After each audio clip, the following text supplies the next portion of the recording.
Hey loves, welcome back to my channel. I really wanted to make this video for you guys because I was looking at my dried flowers and really realized I haven't been creative in a while. So I thought, why don't I take you guys along and show you some of the things I do whenever I feel like my life is lacking creativity. So I went ahead and packed a little basket with some of my favorite crystals. Today I'm bringing this purple and clear fluorite. An amethyst. This is actually a little pendant, but I just love it so much, so I had to bring it. I'm also going to bring a little angel aura quartz and a little tower version of it as well. And lastly, of course, some selenite. So I'm going to go ahead and put those in and then just pack me and Gigi's journal. So once we have everything packed up, we're going to go ahead and head on out. We're going to go ahead and do some cleansing, and then we're going to start with our first activity. So we're going to go ahead and dig deep into our minds and give ourselves a journal prompt. And today I'm going to go ahead and be writing about how difference doesn't defy beauty. This prompt was really inspired by nature and how perfectly imperfect everything is. This prompt really had me thinking about myself and nature and kind of tying those two together. You know, the same way no leaf is going to be the same kind of reminded me of our fingerprints and how none of them are the same and how they're not supposed to be the same. I see so much beauty in that individuality, and I just started to write some mantras and kind of affirmations. I appreciate and love what makes me different, and I genuinely see that I'm one of a kind. I fully understand that my differences make me me, and I allow myself to fully and unapologetically be me. Even though there's so many trees and so many leaves, no one's questioning the beauty of it. No one's questioning, is this leaf really beautiful enough because there's so many other ones? Is this leaf worthy enough because it fell off of a tree? Do you label, criticize, and categorize this leaf just because there's others that look better? It started to get really windy, so I'm going to go ahead and put some of these leaves in my journal and try to press and almost preserve them. After spending so much time appreciating these leaves, I couldn't just leave it behind. So I went ahead and closed them in my journal and just stacked a couple of other things on top. On to the second activity, making a painting that represents you. Me and Gigi went ahead and picked up some paintbrushes and canvases. I went ahead and put some crystals around to kind of set the vibe. I sat for a while, listened to the wind blow, and thought about what I wanted to paint. And for some reason, it was kind of challenging. I swear me and Gigi took like a good couple of minutes just kind of sitting and thinking about what we wanted to create. I was also really excited to see what Gigi would create, and I think that this is something really cool to do with other people. And after me and Gigi kind of played around a little bit, we went ahead and picked out some colors and kind of had a little idea of what we wanted to do. And guys, if you're enjoying the video so far, make sure you guys give the video a like and subscribe. I have so many more ideas regarding content that I want to put out for you guys and other ideas that I want to make come to life. But anyways, on to my painting. The colors I'm using are kind of symbolic in how I've been feeling recently.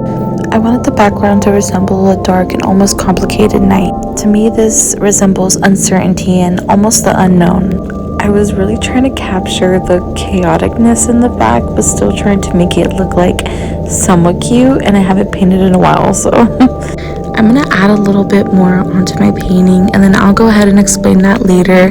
Let's go ahead and jump and see what Gigi is doing with her paint. Hey guys, so my thought process while painting was really just to go with the flow. I got some paint on my hands, so I just try to use it to my advantage, like finger paint. This part of the painting becomes vulnerable because it represents my healing journey. This green detail represents some of the trauma in my life and hardships that I've gone through.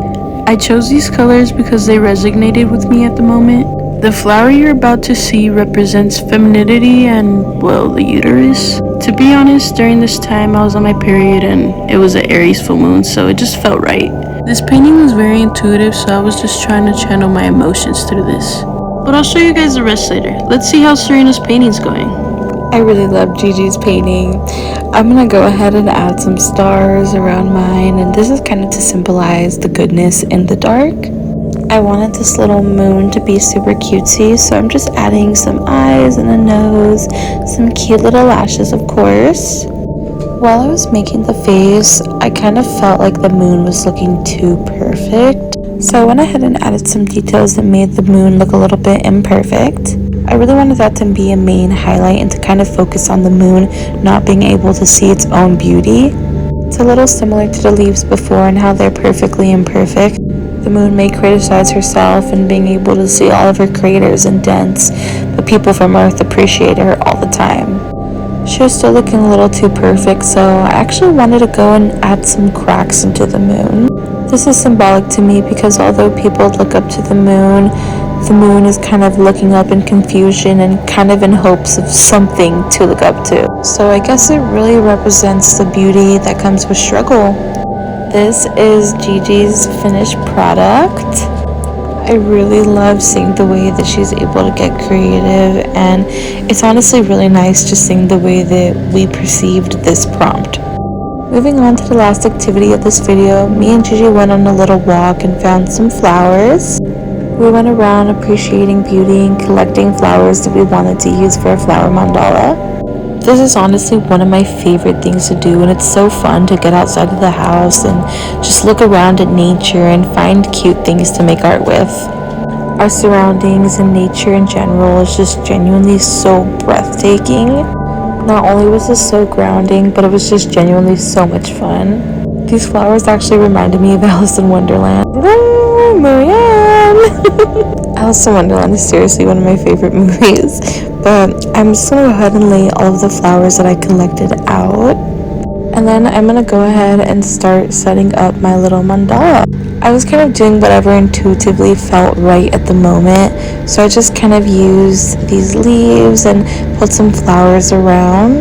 To me, this kind of represents the perfect balance between me, earth, nature, and beauty. Somehow I feel like it all just kind of ties into one another.